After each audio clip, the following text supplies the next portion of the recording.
बहुत से छतनारे वृक्षों की छाया है, किंतु मैं प्रायः मुचकुंद के नीचे ही जाकर टहलता बैठता और कभी कभी चांदनी में ऊँघने भी लगता। वही मेरा विश्राम था।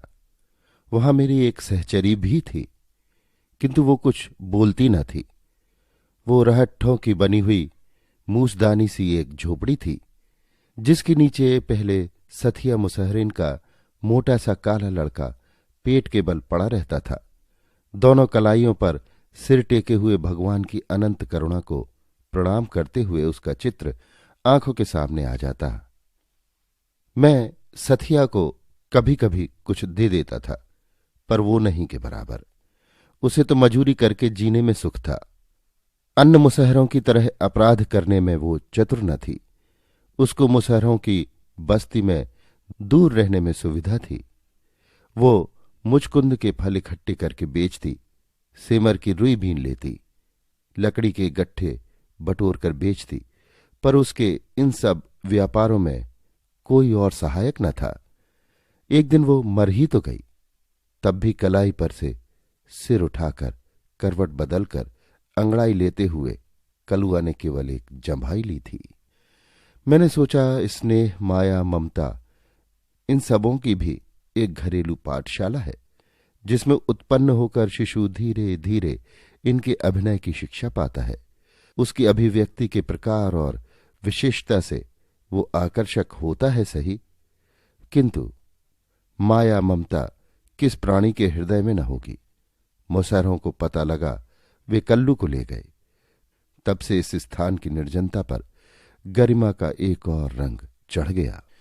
मैं अब भी तो वहीं पहुंच जाता हूं, बहुत घूम फिरकर भी जैसे मुखचुंद की छाया की ओर खिंच जाता हूं।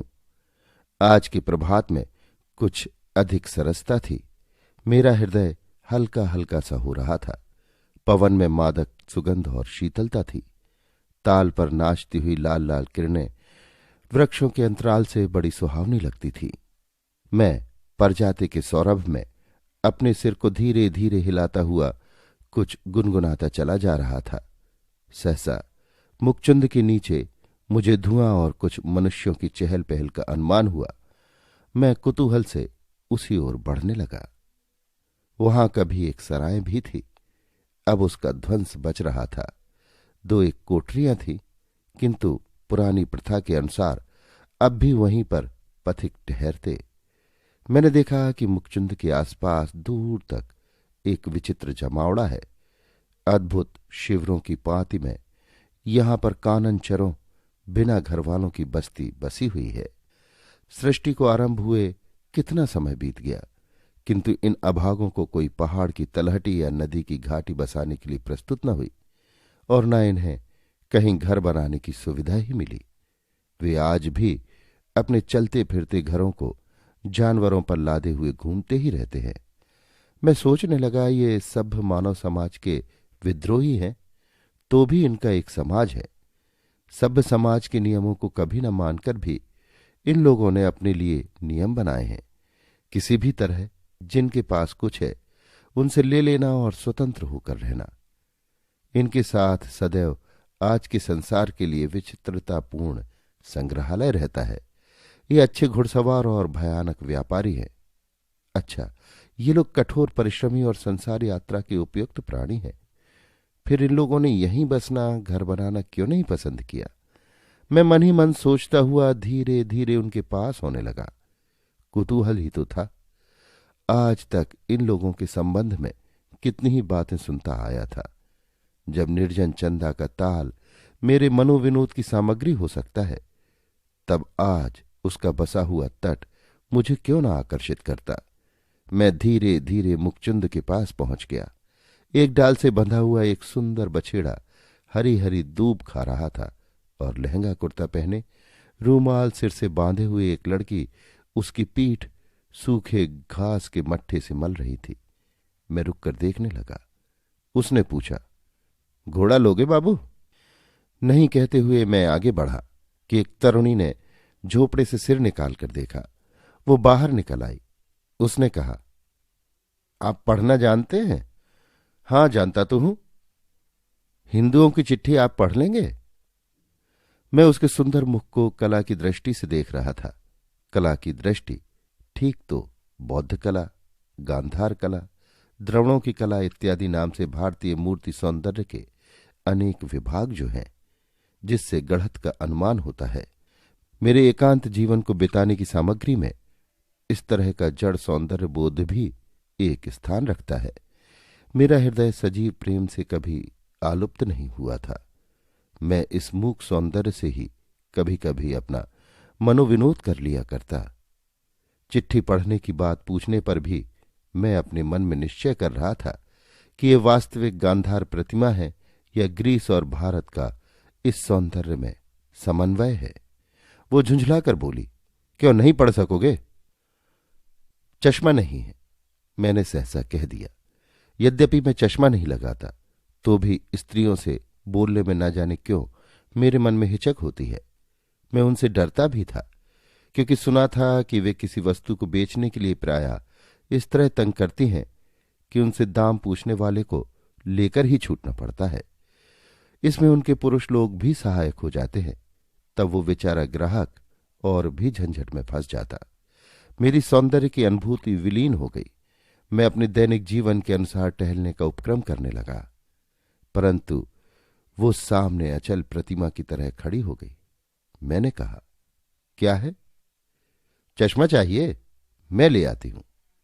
ठहरो ठहरो, मुझे चश्मा न चाहिए, कहकर मैं सोच रहा था कि कहीं मुझे खरीदना न पड़े।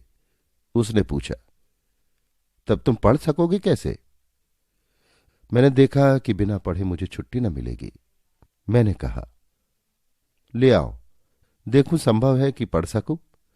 उसने अपनी जेब से एक बुरी तरह मुड़ा हुआ पत्र निकाला। मैं उसे लेकर मन ही मन पढ़ने लगा। लैला, तुमने जो मुझे पत्र लिखा था उसे पढ़कर मैं हंसा भी, और दुख तो हुआ ही। हंसा इसलिए कि तुमने दूसरे से अपने मन का ऐसा खुला हुआ हाल क्यों कह दिया। तुम कितनी भोली हो। क्या तुमको ऐसा पत्र दूसरे से लिखवाते हुए हिचक न हुई? तुम्हारा घूमने वाला परिवार ऐसी बातों को सहन करेगा? क्या इन प्रेम की बातों में तुम गंभीरता का तनिक भी अनुभव नहीं करती हो? और दुखी इसलिए हुआ कि तुम मुझसे प्रेम करती हो। ये कितनी भयानक बात है, मेरे लिए भी और तुम्हारे लिए भी। तुमने मुझे निमंत्रित किया है प्रेम के स्वतंत्र साम्राज्य में घूमने के लिए, किंतु तुम जानती हो मुझे जीवन की ठोस झंझटों से छुट्टी नहीं। मेरे घर में मेरी स्त्री है, 3 बच्चे हैं। उन सबों के लिए मुझे खटना पड़ता है, काम करना पड़ता है। यदि वैसा ना भी होता तो भी क्या मैं तुम्हारे जीवन को अपने साथ घसीटने में समर्थ होता? तुम स्वतंत्र वन विहंगिनी और मैं एक हिंदू गृहस्थ। अनेक रुकावटें, 20 बंधन, ये सब असंभव है। तुम भूल जाओ, जो स्वप्न तुम देख रही हो उसमें केवल हम और तुम हैं, संसार का आभास नहीं। मैं संसार में एक दिन और जीर्ण सुख लेते हुए जीवन की विभिन्न अवस्थाओं का समन्वय करने का प्रयत्न कर रहा हूं। ना मालूम कब से मनुष्य इस भयानक सुख का अनुभव कर रहा है। मैं उन मनुष्यों में अपवाद नहीं हूं, क्योंकि ये सुख भी तुम्हारे स्वतंत्र सुख की संतति है। वो आरंभ है, ये परिणाम है। फिर भी घर बसाना पड़ेगा, फिर वही समस्याएं सामने आवेंगी। तब तुम्हारा ये स्वप्न भंग हो जाएगा। पृथ्वी ठोस और कंकरीली हो जाएगी। फूल हवा में बिखर जाएंगे। आकाश का विराट मुख समस्त आलोक को पी जाएगा। अंधकार केवल अंधकार में झुंझलाहट भरा पश्चाताप जीवन को अपने डंकों से शत विचत कर देगा। इसलिए लैला, भूल जाओ। तुम चारयारी बेचती हो, उससे सुना है चोर पकड़े जाते हैं, किंतु अपने मन का चोर पकड़ना कहीं अच्छा है। तुम्हारे भीतर जो तुमको चुरा रहा है उसे निकाल बाहर करो। मैंने तुमसे कहा था कि बहुत से पुराने सिक्के खरीदूंगा। तुम अब की बार पश्चिम जाओ तो खोज कर ले आना। मैं उन्हें अच्छे दामों पर ले लूंगा, किंतु तुमको खरीदना है, अपने को बेचना नहीं। इसलिए मुझसे प्रेम करने की भूल तुम न करो। हाँ, अब कभी इस तरह के पत्र न भेजना, क्योंकि वो सब व्यर्थ है। रामेश्वर। मैं एक सांस में पत्र पढ़ गया। तब तक लैला मेरा मुंह देख रही थी। मेरा पढ़ना कुछ ऐसा ही हुआ जैसे लोग अपने में बर्राते हैं। मैंने उसकी ओर देखते हुए वो कागज उसे लौटा दिया। उसने पूछा, इसका मतलब? मतलब वो फिर किसी समय बताऊंगा। अब मुझे जलपान करना है, मैं जाता हूं, कहकर मैं मुड़ा ही था कि उसने पूछा, आपका घर बाबू? मैंने चंदा किनारे अपने सफेद बंगले को दिखा दिया। लैला पत्र हाथ में लिए वहीं खड़ी रही। मैं अपने बंगले की ओर चला। मन में सोचता जा रहा था, रामेश्वर, वही तो रामेश्वर नाथ वर्मा, क्यूरियो मर्चेंट, उसी की लिखावट है। वो तो मेरा परिचित है। मित्र मान लेने में मन को एक तरह की अड़चन है। इसलिए मैं प्रायः अपने कहे जाने वाले मित्रों को भी जब अपने मन में संबोधित करता हूं तो परिचित ही कहकर, सो भी जब इतना माने बिना काम नहीं चलता। मित्र मान लेने पर मनुष्य उससे शिव के समान आत्मत्याग, बोधिसत्व के सदृश सर्वस्व समर्पण की जो आशा करता है और उसकी शक्ति की सीमा को प्रायः अतिरंजित देखता है, वैसी स्थिति में अपने को डालना मुझे पसंद नहीं, क्योंकि जीवन का हिसाब किताब उस काल्पनिक गणित के आधार पर रखने का मेरा अभ्यास नहीं जिसके द्वारा मनुष्य सबसे ऊपर अपना पावना ही निकाल लिया करता है। अकेले जीवन के नियमित व्यय के लिए साधारण पूंजी का ब्याज मेरे लिए पर्याप्त है। मैं सुखी विचरता हूं। हां, मैं जलपान करके कुर्सी पर बैठा हुआ अपनी डाक देख रहा था। उसमें एक लिफाफा ठीक उन्हीं अक्षरों में लिखा हुआ जिनमें लैला का पत्र था निकला। मैं उत्सुकता से खोलकर पढ़ने लगा। भाई श्रीनाथ, तुम्हारा समाचार बहुत दिनों से नहीं मिला। तुम्हें ये जानकर प्रसन्नता होगी कि हम लोग 2 सप्ताह के भीतर तुम्हारे अतिथि होंगे। चंदा की वायु हम लोगों को खींच रही है। मिन्ना तो तंग कर ही रहा है, उसकी मां को और भी उत्सुकता है। उन सबों को यही सूझी है कि दिन भर ताल में डोंगी पर भोजन न करके हवा खाएंगे और पानी पिएंगे। तुम्हें कष्ट तो न होगा। तुम्हारा रामेश्वर। पत्र पढ़ लेने पर जैसे कुतूहल मेरे सामने नाचने लगा। रामेश्वर के परिवार का स्नेह, उनके मधुर झगड़े, मान मनोवल समझौता और अभाव में भी संतोष, कितना सुंदर। मैं कल्पना करने लगा। रामेश्वर एक सफल कदम्ब है जिसके ऊपर मालती की लता अपनी सैकड़ों उलझनों से आनंद की छाया और आलिंगन का स्नेह सुरभि डाल रही है। रामेश्वर का ब्याह मैंने देखा था। रामेश्वर के हाथ के ऊपर मालती की पीली हथेली, जिसके ऊपर जलधारा पड़ रही थी। सचमुच ये संबंध कितना शीतल हुआ। उस समय मैं हंस रहा था। बालिका मालती और किशोर रामेश्वर, हिंदू समाज का ये परिहास, ये भीषण मनोविनोद। तो भी मैंने देखा कहीं भूचाल नहीं हुआ, कहीं ज्वालामुखी नहीं फूटा, बहिया ने कोई गांव बहाया नहीं। रामेश्वर और मालती अपने सुख की फसल हर साल काटते हैं। मैंने जो सोचा, अभी अभी जो विचार मेरे मन में आया, वो ना लिखूंगा। मेरी शुद्धता जलन के रूप में प्रकट होगी। किंतु मैं सच कहता हूं, मुझे रामेश्वर से जलन नहीं, तो भी मेरे उस विचार का मिथ्या अर्थ लोग लगा ही लेंगे। आजकल मनोविज्ञान का युग है ना। प्रत्येक ने मनोवृत्तियों के लिए हृदय को कबूतर का दरबा बना डाला है। इसके लिए सफेद, नीला, सुर्ख का श्रेणी विभाग कर लिया गया है। उतनी प्रकार की मनोवृत्तियों को गिनकर वर्गीकरण कर लेने का साहस भी होने लगा है। तो भी मैंने उस बात को सोच ही लिया। मेरे साधारण जीवन में एक लहर उठी, प्रसन्नता की स्निग्ध लहर। पारिवारिक सुखों से लिपटा हुआ प्रणय कलह देखूंगा। मेरे दायित्व विहीन जीवन का वो मनोविनोद होगा। मैं रामेश्वर को पत्र लिखने लगा। भाई रामेश्वर, तुम्हारे पत्र ने मुझ पर प्रसन्नता की वर्षा की है। मेरे शून्य जीवन को आनंद कोलाहल से कुछ दिनों के लिए ही सही भर देने का तुम्हारा प्रयत्न मेरे लिए सुख का कारण होगा। तुम अवश्य आओ और सबको साथ लेकर आओ। तुम्हारा श्रीनाथ। पुनश्च बंबई आते हुए सूरन अवश्य लेते आना। यहां वैसा नहीं मिलता। सूरन की तरकारी की गर्मी में ही तुम लोग चंदा की ठंडी हवा झेल सकोगे और साथ साथ अपनी चलती फिरती दुकान का एक बक्स, जिस पर हम लोगों की बातचीत की परंपरा लगी रहे। श्रीनाथ।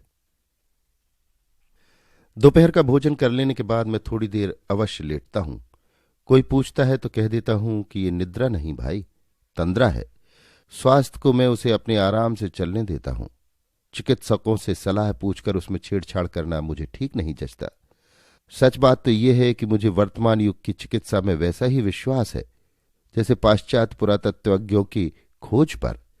जैसे वे सांची और अमरावती के स्तंभ तथा शिल्प के चिन्हों में वस्त्र पहनी हुई मूर्तियों को देखकर ग्रीक शिल्पकला का आभास पा जाते हैं और कल्पना कर बैठते हैं कि भारतीय बौद्ध कला ऐसी हो ही नहीं सकती, क्योंकि वे कपड़ा पहनना जानते ही न थे। फिर चाहे आप त्रिपिटक से ही प्रमाण क्यों न दे कि बिना अंतर्वास चीवर इत्यादि के भारत का कोई भी भिक्षु नहीं रहता था, पर वे कब मानने वाले। वैसे ही चिकित्सक के पास सिर में दर्द होने की दवा खोजने गए कि वो पेट से उसका संबंध जोड़कर कोई रैचक औषधि दे ही देगा। बेचारा कभी न सोचेगा कि कोई गंभीर विचार करते हुए जीवन की किसी कठिनाई से टकराते रहने से भी पीड़ा हो सकती है। तो भी मैं हल्की सी तंद्रा केवल तबीयत बनाने के लिए ले ही लेता हूं। शरद काल की उजली धूप ताल के नीचे जल में फैल रही थी। आंखों की चकाचौंधी लग रही थी। मैं कमरे में पड़ा अंगड़ाई ले रहा था। दुलारे ने आकर कहा, ईरानी नहीं नहीं नहीं, बलूची आए हैं। मैंने पूछा, कैसी ईरानी और बलूची? वही जो मूंगा फिरोजा चारियारी बेचते हैं, सिर में रूमाल बांधे हुए। मैं उठ खड़ा हुआ। दालान में आकर देखता हूं तो एक 20 बरस के युवक के साथ लैला, गले में चमड़े का बैग, पीठ पर चोटी, छीट का रूमाल, एक निराला आकर्षक चित्र। लैला ने हंसकर पूछा, बाबू चारियारी लोगे? चारियारी? हां बाबू चारियारी। इसके रहने से इसके पास सोना अशर्फी रहेगा, थैली कभी खाली ना होगी, और बाबू इससे चोरी का माल बहुत जल्द पकड़ा जाता है। साथ ही युवक ने कहा, ले लो बाबू असली चारियारी, सोना का चारियारी। एक बाबू के लिए लाया था, वो मिला नहीं। मैं अब तक उन दोनों की सुरमीली आंखों को देख रहा था। सुरमे का घेरा गोरे गोरे मुंह पर, आंख की विस्तृत सत्ता का स्वतंत्र साक्षी था। पतली लंबी गर्दन पर खिलौने सा मुंह टपाटप बोल रहा था। मैंने कहा, मुझे तो चारियारी नहीं चाहिए। किंतु वहां सुनता कौन है। दोनों सीढ़ी पर बैठ गए और लैला अपना बैग खोल रही थी। कई पोटलियां निकली। सहसा लैला के मुंह का रंग उड़ गया। वो घबराकर कुछ अपनी भाषा में कहने लगी। युवक उठ खड़ा हुआ। मैं कुछ न समझ सका। वो चला गया। अब लैला ने मुस्कुराते हुए बैग में से वही पत्र निकाला। मैंने कहा, इसे तो मैं पढ़ चुका हूं। इसका मतलब? वो तुम्हारी चरियारी खरीदने फिर आवेगा, यही इसमें लिखा है। मैंने कहा, बस इतना ही? और भी कुछ है? क्या बाबू? और जो उसने लिखा है वो मैं नहीं कह सकता। क्यों बाबू, क्यों ना कह सकोगे? बोलो। लैला की वाणी में पुचकार, दुलार, झिड़की और आज्ञा थी। ये सब बात मैं नहीं। बीच में ही बात काटकर उसने कहा, नहीं क्यों? तुम जानते हो नहीं बोलोगे। उसने लिखा है, मैं तुमको प्यार करता हूं। लिखा है बाबू? लैला की आंखों में स्वर्ग हंसने लगा। वो फुर्ती से पत्र मोड़कर रखती हुई हंसने लगी। मैंने अपने मन में कहा, अब ये पूछेगी वो कब आवेगा, कहां मिलेगा। किंतु लैला ने ये सब कुछ नहीं पूछा। वो सीढ़ियों पर अर्धशयनावस्था में जैसे कोई सुंदर सपना देखती हुई मुस्कुरा रही थी। युवक दौड़ता हुआ आया। उसने अपनी भाषा में कुछ घबरा कर कहा, पर लैला लेटे ही लेटे कुछ बोली। युवक भी बैठ गया। लैला ने मेरी ओर देखकर कहा, तो बाबू वो आवेगा, मेरी चरियारी खरीदेगा?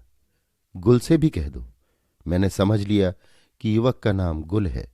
मैंने कहा, हां वो तुम्हारी चरियारी खरीदने आवेंगे। गुल ने लैला की ओर प्रसन्न दृष्टि से देखा, परंतु मैं जैसे भयभीत हो गया। अपने ऊपर संदेह होने लगा। लैला सुंदरी थी, पर उसके भीतर भयानक राक्षस की आकृति थी या देवमूर्ति। ये बिना जाने मैंने क्या कह दिया। इसका परिणाम भीषण भी हो सकता है। मैं सोचने लगा, रामेश्वर को मित्र तो मानता नहीं, किंतु मुझे उससे शत्रुता करने का क्या अधिकार है। चंदा के दक्षिणी तट पर ठीक मेरे बंगले के सामने एक पाठशाला थी। उसमें एक सिंघली सज्जन रहते थे। न जाने कहां कहां से उनको चंदा मिलता था। वे पास पड़ोस के लड़कों को बुलाकर पढ़ाने के लिए बिठाते थे। 2 मास्टरों को वेतन देते थे। उनका विश्वास था कि चंदा का तट किसी दिन तथागत के पवित्र चरण चिन्ह से अंकित हुआ था। वे आज भी उन्हें खोजते थे। बड़े शांत प्रकृति के जीव थे।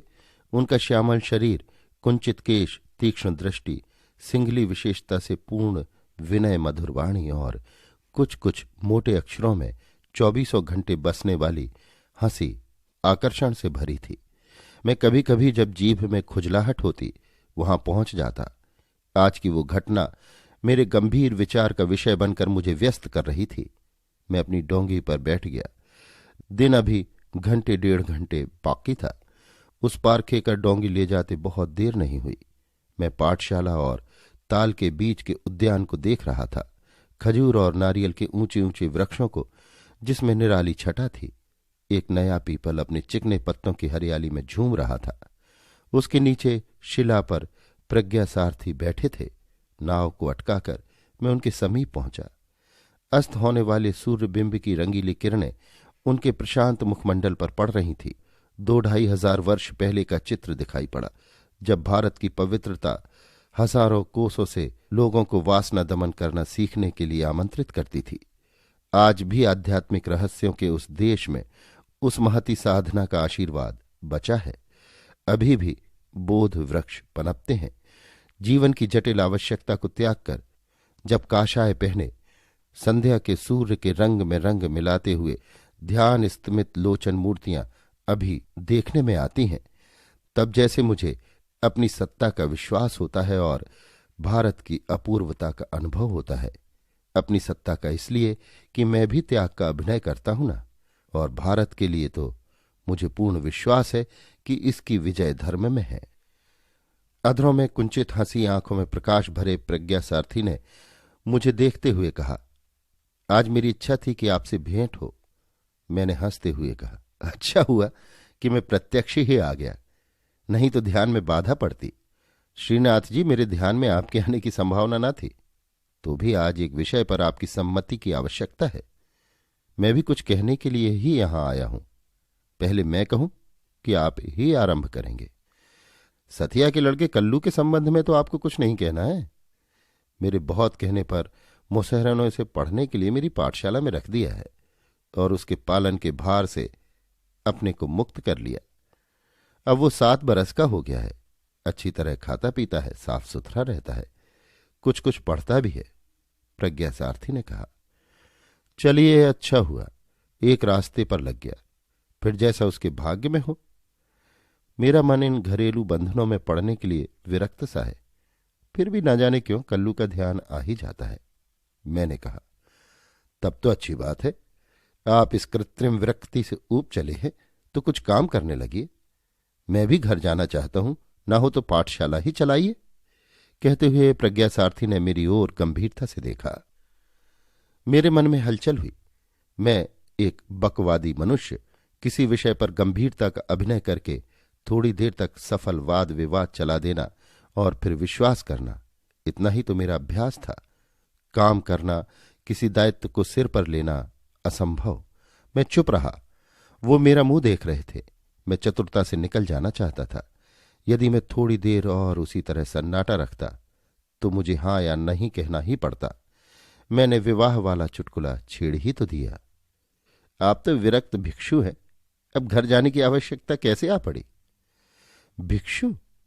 आश्चर्य से प्रज्ञा सारथी ने कहा, मैं तो ब्रह्मचर्य में हूं, विद्याभ्यास और धर्म का अनुशीलन कर रहा हूं। यदि मैं चाहूं तो प्रविज्ञा ले सकता हूं, नहीं तो गृही बनने में कोई धार्मिक आपत्ति नहीं। सिंघल में तो यही प्रथा प्रचलित है। मेरे विचार से ये प्राचीन आर्य प्रथा भी थी। मैं गृहस्थ जीवन से परिचित होना चाहता हूं। तो आप ब्याह करेंगे? क्यों नहीं, वही करने तो जा रहा हूं। देखता हूं स्त्रियों पर आपको पूर्ण विश्वास है। अविश्वास करने का कारण ही क्या है? इतिहास में, आख्यायिकाओं में कुछ स्त्रियों और पुरुषों का दुष्ट चरित्र पढ़कर मुझे अपने और अपनी भावी सहधर्मिणी का अविश्वास कर लेने का कोई अधिकार नहीं। प्रत्येक व्यक्ति को अपनी परीक्षा देनी चाहिए। विवाहित जीवन सुखदायक होगा? मैंने पूछा। किसी कर्म को करने के पहले उसमें सुख की ही खोज करना कि अत्यंत आवश्यक है। सुख तो धर्माचरण से मिलता है, अन्यथा संसार तो दुखमय है ही। संसार के कर्मों को धार्मिकता के साथ करने में सुख की ही संभावना है। किंतु ब्याह जैसे कर्म से तो सीधा सीधा स्त्री से संबंध है। स्त्री कितनी विचित्र पहेली है, इसे जानना सहज नहीं। बिना जाने ही उससे अपना संबंध जोड़ लेना कितनी बड़ी भूल है ब्रह्मचारी जी। मैंने हंसकर कहा, भाई तुम बड़े चतुर हो, खूब सोच समझकर परख कर तब संबंध जोड़ना चाहते हो ना। किंतु मेरी समझ में संबंध हुए बिना परखने का दूसरा उपाय नहीं। प्रज्ञा सारथी ने गंभीरता से कहा। मैं चुप होकर सोचने लगा। अभी अभी जो मैंने एक कांड का बीजारोपण किया है, वो क्या लैला के स्वभाव से परिचित होकर? मैं अपनी मूर्खता पर मन ही मन तिलमिला उठा। मैंने कल्पना से देखा, लैला प्रतिहिंसा भरी एक भयानक राक्षसी है। यदि वो अपने जाति स्वभाव के अनुसार रामेश्वर के साथ बदला लेने की प्रतिज्ञा कर बैठे, तब क्या होगा? प्रज्ञा सारथी ने फिर कहा, मेरा जाना तो निश्चित है। ताम्रपर्णी की तरंग मालाएं मुझे बुला रही हैं। मेरी एक प्रार्थना है, आप कभी कभी आकर इसका निरीक्षण कर लिया कीजिए। मुझे एक बहाना मिला। मैंने कहा, मैंने बैठे बिठाई एक झंझट बुला ली है। मैं देखता हूं कि कुछ दिनों तक तो मुझे उसमें फंसना ही पड़ेगा। प्रज्ञा सारथी ने पूछा, वो क्या? मैंने लैला का पत्र पढ़ने और उसके बाद का सब वृतांत कह सुनाया। प्रज्ञा सारथी चुप रहे। फिर उन्होंने कहा, आपने इस काम को खूब सोच समझकर करने की आवश्यकता पर तो ध्यान ना दिया होगा, क्योंकि इसका फल दूसरे को भोगने की संभावना है ना। मुझे प्रज्ञा सारथी का ये व्यंग अच्छा न लगा। मैंने कहा, संभव है कि मुझे भी कुछ भोगना पड़े? भाई मैं देखता हूं संसार में बहुत से ऐसे काम मनुष्य को करने पड़ते हैं जिन्हें वो स्वप्न में भी नहीं सोचता। अकस्मात वे प्रसंग सामने आकर गुर्राने लगते हैं, जिनसे भागकर जान बचाना ही उसका अभीष्ट होता है। मैं भी इसी तरह ब्याह करने के लिए सिंघल जा रहा हूं। अंधकार को भेद कर शरद का चंद्रमा नारियल और खजूर के वृक्षों पर दिखाई देने लगा था। चंदा का ताल लहरियों में प्रसन्न था। मैं क्षण भर के लिए प्रकृति की उस सुंदर चित्रपाटी को तन्मय होकर देखने लगा। कलुआ ने जब प्रज्ञा सारथी को भोजन करने की सूचना दी, मुझे स्मरण हुआ कि मुझे उस पार जाना है। मैंने दूसरे दिन आने को कहकर प्रज्ञा सारथी से छुट्टी मांगी। डोंगी पर बैठकर मैं धीरे धीरे डांड चलाने लगा। मैं अनमना सा डांड चलाता हुआ कभी चंद्रमा की ओर और कभी चंदा ताल को देखता। नाव सरल आंदोलन में तिर रही थी। बार बार सिंघली प्रज्ञा सारथी की बात सोचता जाता था। मैंने घूम कर देखा तो कुंज से घिरा हुआ पाठशाला का भवन चंदा के शुभ्र जल में प्रतिबिंबित हो रहा था। चंदा का वो तट समुद्र उपकूल का एक खंड चित्र था। मन ही मन सोचने लगा, मैं करता ही क्या हूं? यदि मैं पाठशाला का ही निरीक्षण करूं तो हानि क्या? मन भी लगेगा और समय भी कटेगा। अब मैं दूर चला आया था। सामने मुखचुंद वृक्ष की नील आकृति दिखलाई पड़ी। मुझे लैला का फिर स्मरण आ गया। कितनी सरल, स्वतंत्र और साहसिकता से भरी हुई रमणी है। सुरमीली आंखों में कितना नशा है और अपने मादक उपकरणों से भी रामेश्वर को अपनी ओर आकर्षित करने में वो असमर्थ है। रामेश्वर पर मुझे क्रोध आया और लैला को फिर अपने विचारों से उलझते देखकर झुंझला उठा। अब किनारा समीप हो चला था। मैं मुखचुंद की ओर से नाव घुमाने को था कि मुझे उस प्रशांत जल में दो शिर तैरते हुए दिखाई पड़े। शरद काल की शीतल रजनी में उन तैरने वालों पर मुझे आश्चर्य हुआ। मैंने डांड चलाना बंद कर दिया। दोनों तैरने वाले डोंगी के पास आ चले थे। मैंने चंद्रिका के आलोक में पहचान लिया, वो लैला का सुंदर मुख था। कुमुदनी की तरह प्रफुल्ल चांदनी में हंसता हुआ लैला का मुख। मैंने पुकारा, लैला। वो बोलने ही को थी कि उसके साथ वाला मुख गुर्रा उठा। मैंने समझा कि उसका साथी गुल होगा, किंतु लैला ने कहा, चुप, बाबूजी है। अब मैंने पहचाना वो एक भयानक ताजी कुत्ता है जो लैला के साथ तैर रहा था। लैला ने कहा, बाबूजी आप यहां? मेरी डोंगी की एक ओर लैला का हाथ था और दूसरी ओर कुत्ते के दोनों अगले पंजे। मैंने कहा, यहीं घूमने आया था। और तुम रात को तैरती हो लैला? दिन भर काम करने के बाद अब छुट्टी मिली है, बदन ठंडा कर रही हूं। लैला ने कहा, वो एक अद्भुत दृश्य था। इतने दिनों तक मैं जीवन के अकेले दिनों को काट चुका हूं। अनेक अवसर विचित्र घटनाओं से पूर्ण और मनोरंजक मिले हैं, किंतु ऐसा दृश्य तो मैंने कभी न देखा। मैंने पूछा, आज की रात तो बहुत ठंडी है लैला? उसने कहा, नहीं, बड़ी गर्म। दोनों ने अपनी रुकावट हटा ली। डोंगी चलने को स्वतंत्र थी। लैला और उसका साथी दोनों तैरने लगे। मैं फिर अपने बंगले की ओर डोंगी खींचने लगा। किनारे पर पहुंचकर देखता हूं कि दुलारे खड़ा है। मैंने पूछा, क्यों रे, तू कब से यहां है? उसने कहा, आपको आने में देर हुई इसलिए मैं आया हूं। रसोई ठंडी हो रही है। मैं डोंगी से उतर पड़ा और बंगले की ओर चला। मेरे मन में न जाने क्यों संदेह हो रहा था कि दुलारे जानबूझकर परखने आया था। लैला से बातचीत करते हुए उसने मुझे अवश्य देखा है, तो क्या वो मुझ पर संदेह करता है? मेरा मन दुलारे को संदेह करने का अवसर देकर जैसे कुछ प्रसन्न ही हुआ। बंगले पर पहुंचकर मैं भोजन करने बैठ गया। स्वभाव के अनुसार शरीर तो अपना नियमित सब करता ही रहा, किंतु सो जाने पर भी वही सपने देखता रहा। आज बहुत विलंब से सोकर उठा। आलस से कहीं घूमने फिरने की इच्छा न थी। मैंने अपनी कोठरी में ही आसन जमाया। मेरी आंखों में वो रात्रि का दृश्य अभी घूम रहा था। मैंने लाख चेष्टा की, किंतु लैला और वो सिंगली भिक्षु दोनों ही ने मेरे हृदय को अखाड़ा बना लिया था। मैंने विरक्त होकर विचार परंपरा को तोड़ने के लिए बांसुरी बजाना आरंभ किया। असावरी के गंभीर विलंबित आलापों में फिर भी लैला की प्रेमपूर्ण आकृति जैसे बनने लगी।